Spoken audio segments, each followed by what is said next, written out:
la mesa editorial se amplía. Sumamos más micrófonos y puntos de vista en el sonar informativo.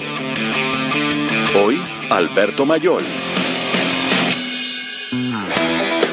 Richelieu tiembla detrás del trono. ¿Cómo estás, Alberto Mayol? ¿Qué tal, Rafa? ¿Cómo estás? Un gusto saludarte. El gusto es todo mío. Una semana agitadísima. Yo cuando veía las cosas que se estaba proponiendo como enmiendas constitucionales, decía, yo quiero hablar con Mayol de estas cosas. Pero después vi la cantidad de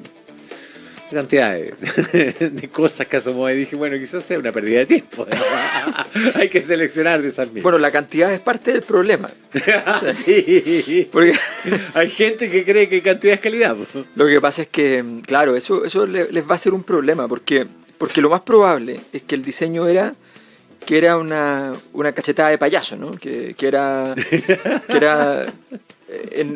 en política tú hay cosas que las haces porque tienes que hacerla patulote, pero después las vas a entregar. Claro. De manera sustantiva, tratando de salvar un mínimo de dignidad.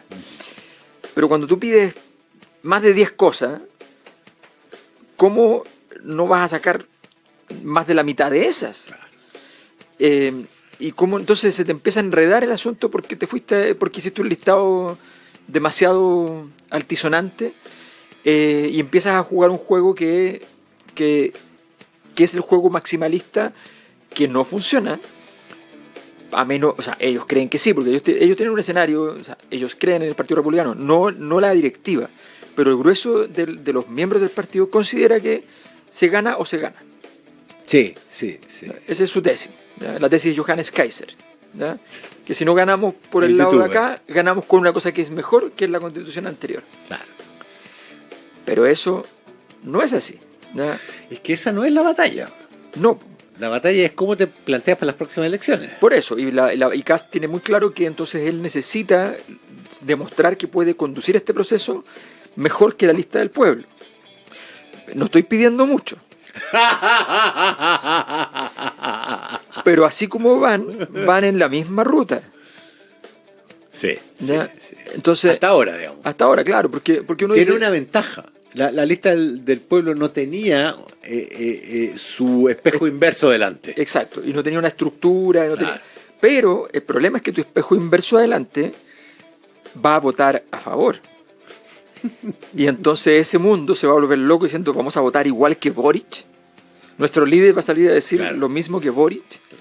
Y el sistema político le dice entero, y la ciudadanía menos destemplada le dice entero, le dice, oye, sí, vaya y demuestre que es capaz recibió esta pelota quemante que anda dando vuelta y va a tener que administrarla.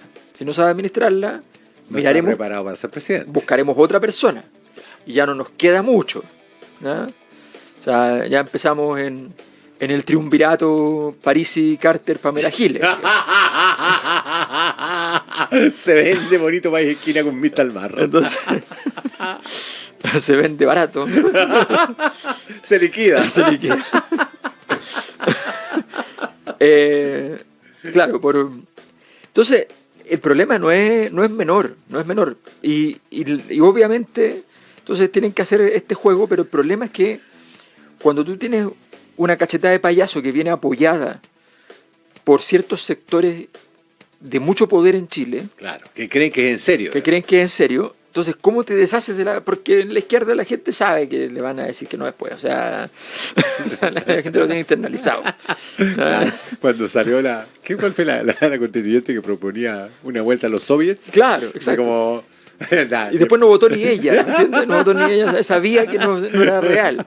Entonces, o sea, no tuvo ningún voto. En el checklist el saludo a la bandera más extremo está completado. Exacto, está hecho, ya está. Entonces ese juego, la pregunta en el fondo es, el profesor Silva sabe que cuando dijo eso, lo estaban usando para que no se cumpla y dar una señal interna, o no lo sabe, y va a estar muy enojado cuando se dé cuenta de que no se va a cumplir nada de eso. La tercera opción es que lo sepa, pero que además considere que que él es inmolable por una causa superior, digamos, porque él es mesiánico. Puede ser. Él es mesiánico. O sea, yo perdonen, pero a mí no me cabe ninguna duda que es un tipo, cuando habla de la fe, ya entramos en la categoría en otra categoría. Entonces puedo decir, me puedo inmolar esta vez para llegar al legislativo y trabajar desde adentro, un paso atrás y dos adelante. Claro, lo que pasa es que la política, los dichos en política hay que saber detectar y vislumbrar en el juego si están dichos para una coyuntura o si tienen un juego siguiente. Claro.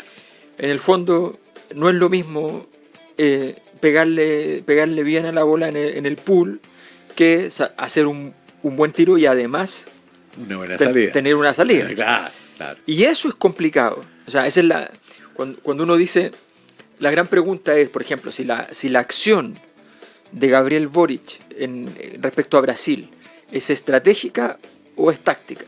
O sea, si él pelea con Brasil estando en Brasil, o eso es un error diplomático o es una jugada, porque estaba en Brasil. Luego, insiste, ya tenemos una segunda jugada. ¿Ya?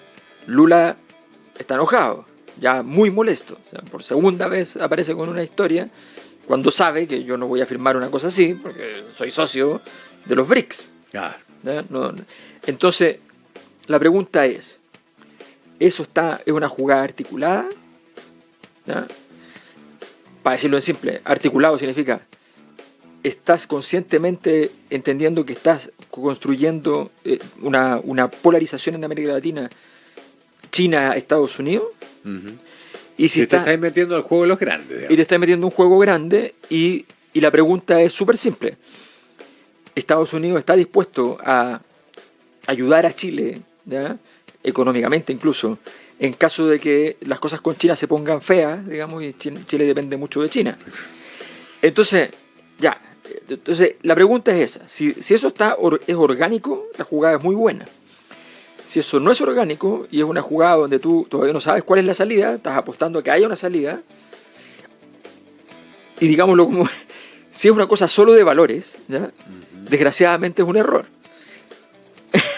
O sea, tenés que hacer lo posible porque tus errores y tu planificación estratégica vayan más o menos de la mano. Vayan, exactamente. Entonces todo eso vale para los republicanos también. La pregunta en el fondo es, ¿cuál es el juego? O sea, yo tengo entendido, por lo que se ve en el Consejo, lo que ven otros consejeros, es que hay un fuerte trabajo de alineamiento para que no se les escape la locura en esto.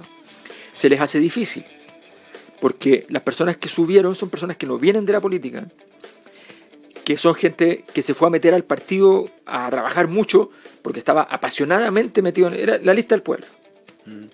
Y que creía que esto era una oportunidad histórica. Son gente que consume sus propias drogas con mucha frecuencia. Exactamente. Y esa gente que estaba en el pasillo... Lo mismo pasó con la lista del pueblo, digamos. A eso sin rol conocido, claro. Y de repente tú le dijiste, oye, es candidato a consejero, y tú pensás que vas a ir de candidato a consejero y ya. Pero después eres consejero y tienes la mayoría nacional, ¿no? Tienes derecho a veto y estás a punto, con un par de votitos más, estás a punto de tener la mayoría absoluta. Y entonces viene, el momento mesiánico. Tú decís, pero Dios me puso aquí por algo. Claro.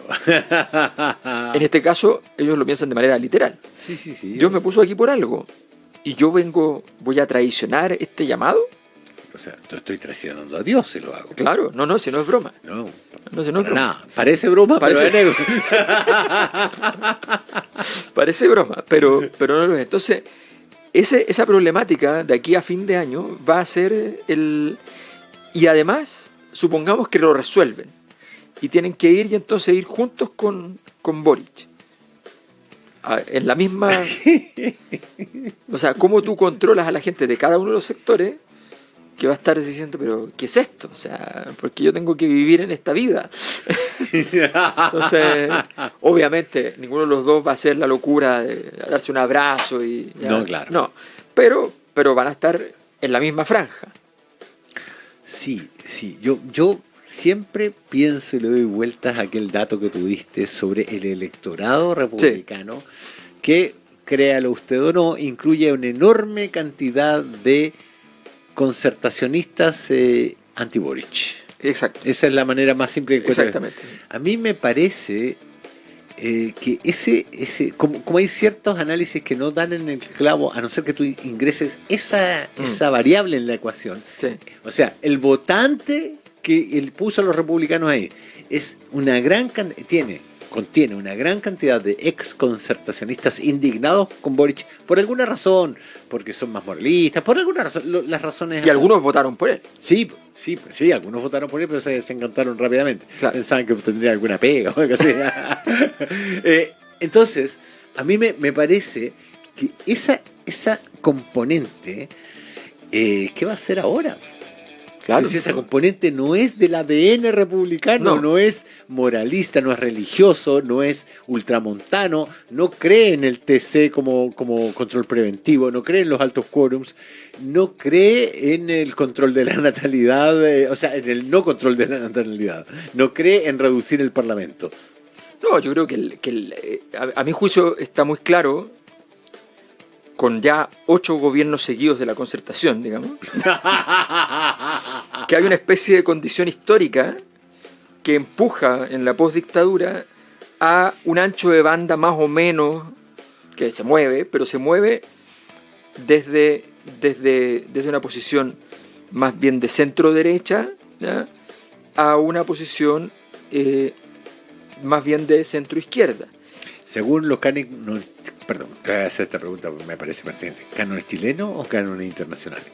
No, de cánones chilenos. Entonces, ese... Del centro al centro derecha. Entonces... Claro, exacto. Entonces, exacto. Pero ese movimiento ha sido como cada vez que se ha intentado algo distinto, por lado y lado, han tenido que retornar a eso. ¿Ya? Si eso es una presión social real o si eso es una cosa más bien política, es una buena pregunta que habría que dilucidar, pero estamos en eso. Y lo más probable es que entonces Kast va a tener que ser capaz de revelar que él sería, a pesar de ser el primero que habría votado que sí, el 9º gobierno de la concertación. Sí, claro. Y eso requiere un nivel de renuncia parecido al que hizo el presidente Boric el fin de semana con los 30 años. Entonces... Y no es fácil eso. No es fácil.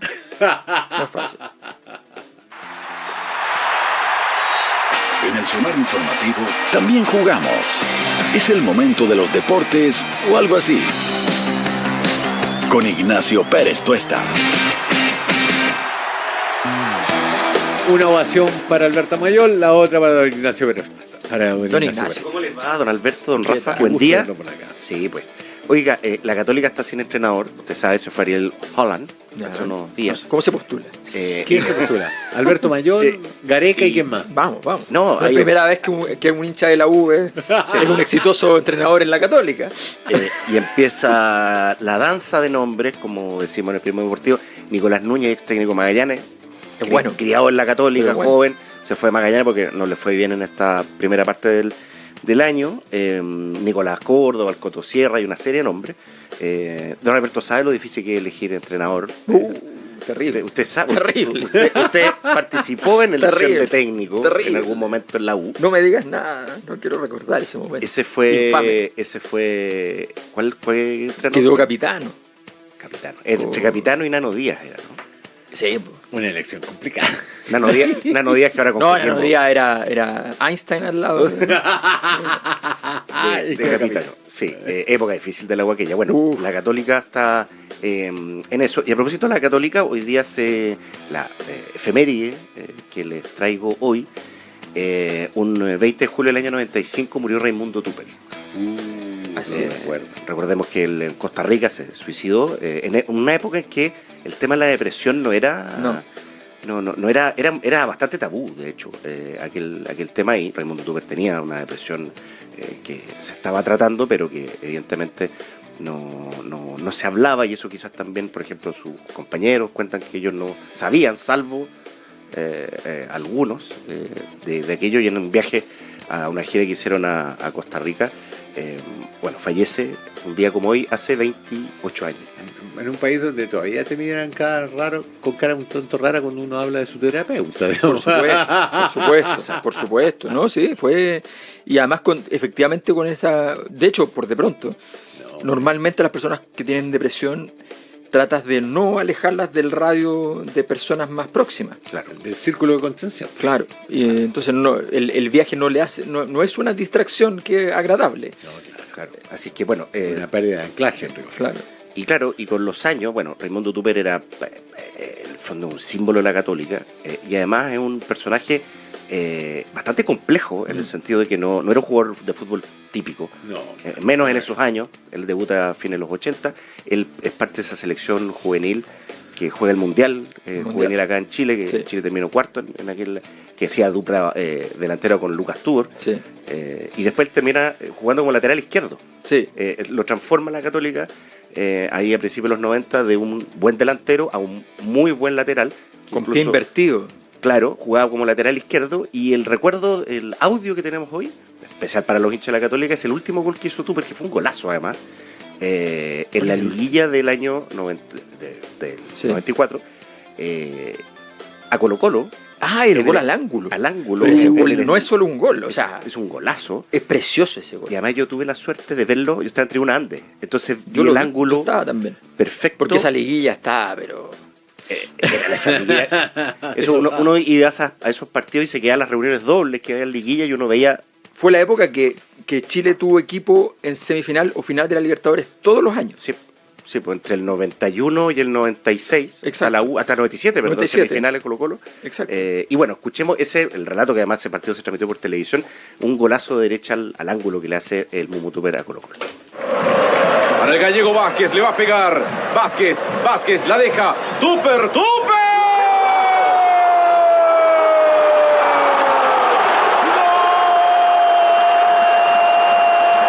Universidad Católica.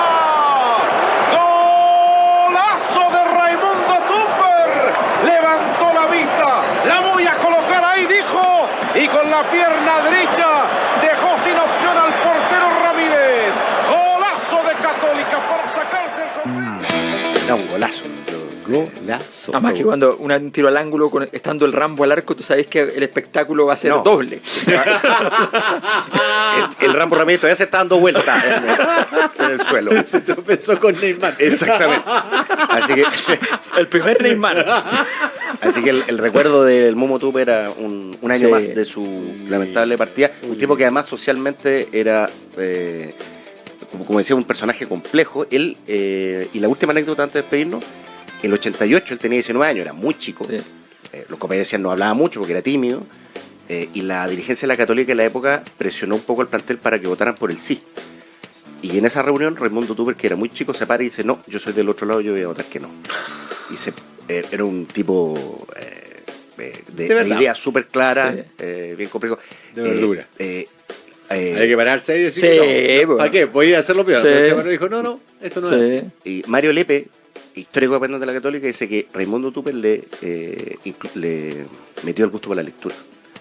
Lepe dice: yo llegué cuando era jugador, yo nunca había leído un libro en mi vida, Claro. y se hizo lector por Tupper. Entonces era un tipo notablemente complejo, mucho más que un futbolista. Que no le vive una vida. Que Así le es. vive un millón. Tyrion Exactamente. Lannister. Exactamente. 8:56 minutos, nos hemos quedado para variar, cortos de tiempo. Don Alberto Mayol, Gracias, millón Rafa. de gracias, Ignacio. don Ignacio Pérez Tuesta. Usted se queda aquí junto a don Pablo Aranzáez cuidando el boliche.